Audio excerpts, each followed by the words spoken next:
বন্ধুরা, আজকে আমার রেসিপি মশলা এগ ম্যাগি।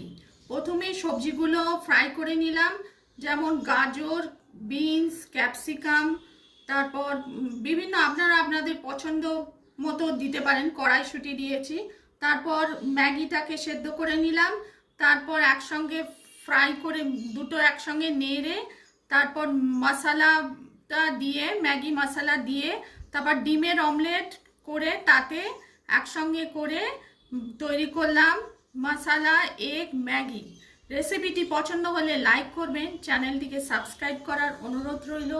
আপনারা সকলে ভালো থাকবেন। বাচ্চা বড় সকলের পছন্দ।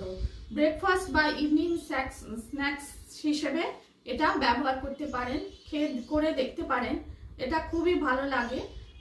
রেসিপিটি পছন্দ হলে লাইক করবেন, চ্যানেলটিকে সাবস্ক্রাইব করার অনুরোধ রইল।